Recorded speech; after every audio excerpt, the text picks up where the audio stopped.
আসসালামু আলাইকুম। আমি Ayesha. Welcome to my channel BD cooking school. কাছে দূরে যে যেখান থেকে দেখছেন, আশা করি সবাই ভালো আছেন। আজ আমি আপনাদের সাথে তালের বিবিখানা পিঠার রেসিপিটা শেয়ার করব। ভাদ্র মাসে তাল পাকে আর এই তালের তৈরি পিঠা খেতে কার না ভালো লাগে। তাই আজ আমি তালের এই মজাদার পিঠাটা বানিয়ে দেখাবো। আমার বাসায় সবাই এই তালের বিবিখানা পিঠা খুব পছন্দ করে। কেউ কেউ আবার এটাকে তালের ভাপা পিঠাও বলে থাকে। চলুন শুরু করি তাহলে। প্রথমে আমি একটি কাচের পেয়ালা নিয়েছি। আপনারা চাইলে যে কোনো পাত্র ব্যবহার করতে পারবেন। এখন আমি দিয়ে দিচ্ছি 1 কাপ শুকনো চালের গুঁড়া। এরপর 1 কাপের 4 ভাগের 1 ভাগ ময়দা, গুঁড়ো দুধ 4 ভাগের 1 ভাগ, চিনি 1.5 কাপ, বেকিং পাউডার 1 চা চামচ, বেকিং সোডা 4 ভাগের 1 চা চামচ, লবণ 4 ভাগের 1 চা চামচ। এখন সবগুলো শুকনো উপকরণ ভালোভাবে নেড়ে মিশিয়ে নিতে হবে। আমি একটি হ্যান্ড বিটারের সাহায্যে সুন্দরভাবে সবগুলো শুকনো উপকরণ মিশিয়ে নিচ্ছি।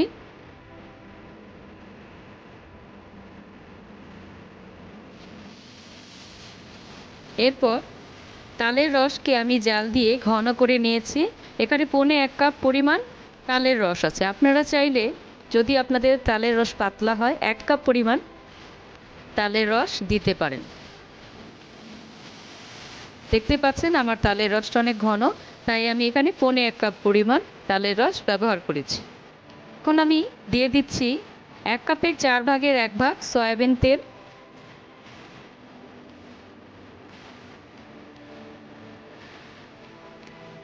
মাঝারি সাইজের একটি ডিম ভালোভাবে ফেটিয়ে আমি এই গোলাটার মধ্যে দিয়ে দিব।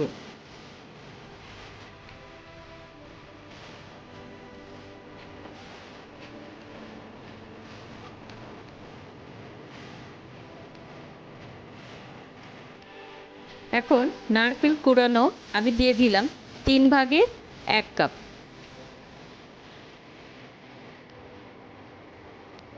আবার আমি একটি হ্যান্ড বিটারের সাহায্যে এই সবগুলো উপকরণ একসাথে মিলিয়ে নিব।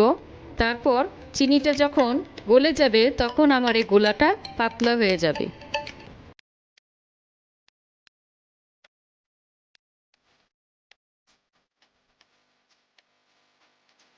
সবগুলো উপকরণ মিলানো হয়ে গেছে। আমার কাছে একটু ঘন মনে হচ্ছে, তাই আমি অল্প একটু তরল দুধ দিয়ে নিলাম। আপনারা চাইলে পানি ব্যবহার করতে পারবেন। এখন আবার এই হ্যান্ড বিটারের সাহায্যে সবগুলো উপকরণ আমি আবার ভালোভাবে নেড়ে মিলিয়ে নিচ্ছি। ভালোভাবে নেড়ে মেলাতে হবে যেন কোথাও দলা না বেঁধে থাকে এবং পিঠার গোলার সবগুলো উপকরণ একসাথে মিলে যায়। দেখুন আমার গোলাটা রেডি হয়ে গেছে। দেখুন কিভাবে ছিঁড়ে ছিঁড়ে পড়ছে। এখন আমরা চলে যাব আমাদের দ্বিতীয় ধাপে। এখানে আমি একটি স্টিলের বাটি নিয়েছি। তার মধ্যে একটি কাগজ ভালোভাবে বসিয়ে তেল ব্রাশ করে নিয়েছি। দেখুন চারিদিকে কাগজ বসিয়ে ভালোভাবে তেল ব্রাশ করে নিয়েছি। আপনারা চাইলে যে কোনো পাত্রে কাগজ বসিয়ে তেল ব্রাশ করে নিতে পারেন। আমি আমার সুবিধার জন্য এই গোলাকৃতির এই বাটিটি নিয়েছি।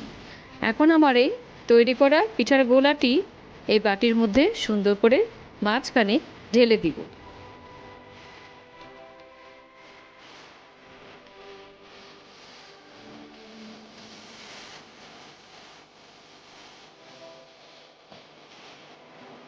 পিঠার গোলা আমি বাটির চারিদিকে ঘুরিয়ে ঘুরিয়ে ছড়িয়ে দিচ্ছি।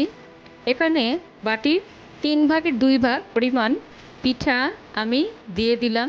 এখন একটি টুথপিক কাঠির মাধ্যমে পিঠার গোলার ভিতর থেকে বাতাস আমি বের করে নিচ্ছি, যাতে কোথাও ফাঁকা না থাকে এবং আমার পিঠাটা খুব সুন্দরভাবে ফুলে উঠতে পারে।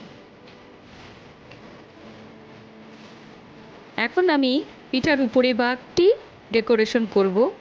আমি কিছু নারকেল কুড়া রেখে দিয়েছিলাম, সেগুলো এখন পিঠার উপরিভাগে সুন্দর করে চারিদিকে ছড়িয়ে দিব। যা দেখতে খুবই অসাধারণ সুন্দর দেখাবে। এবার দিয়ে দিব কিছু কাঠবাদাম।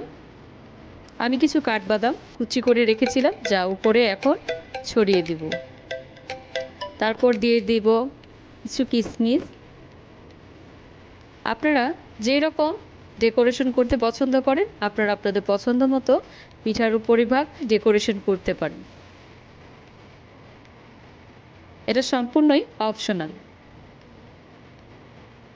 এখন আমি দিয়ে দিচ্ছি কিছু চেরি ফল, যা আমি আগেই কুচি করে কেটে রেখেছিলাম।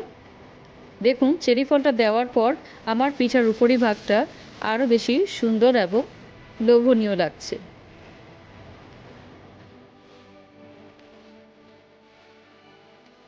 এখন আমি চলে যাচ্ছি পরবর্তী ধাপে।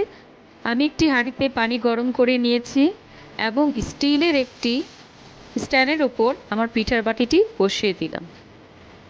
এখন ঢাকনা দিয়ে ঢেকে দিব 20 মিনিটের জন্য।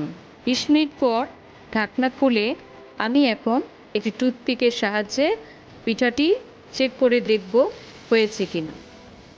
টুথপিকে যদি পিঠা লেগে লেগে আসে, তাহলে বুঝতে হবে পিঠাটা আমাদের আর কিছুক্ষণ ভাপে রাখতে হবে। আমি আরও 5 মিনিট ঢাকনা দিয়ে ঢেকে ভাপে রেখে দিব। 5 মিনিট পর ঠান্ডা হলে নামিয়ে সেই পিঠাটিকে একটি ছুরি দিয়ে চারপাশে সুন্দরভাবে কেটে নিব, যাতে বাটি থেকে আমাদের পিঠা ঢেলে নিতে সুবিধে হয়।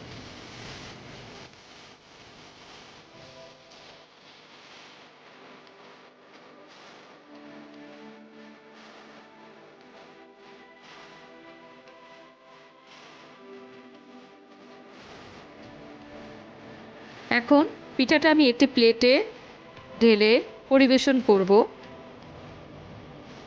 দেখুন আমার পিঠাটা কত সুন্দর হয়েছে, মাশাআল্লাহ। আমি এখন এটা কেটে আপনাদের দেখাচ্ছি আমার পিঠাটি কত সফট এবং স্পঞ্জি হয়েছে। আপনারা চাইলে এইভাবে বাসায় তৈরি করে খেতে পারেন, সবাই খুব পছন্দ করবে আশা করি। পিঠাটা সত্যি ভীষণ মজাদার। আমার ভিডিওটি যদি ভালো লেগে থাকে তাহলে অবশ্যই একটি লাইক এবং সাবস্ক্রাইব করবেন, আমার পাশে থাকবেন। সবাই ভালো থাকবেন। আল্লাহ হাফেজ।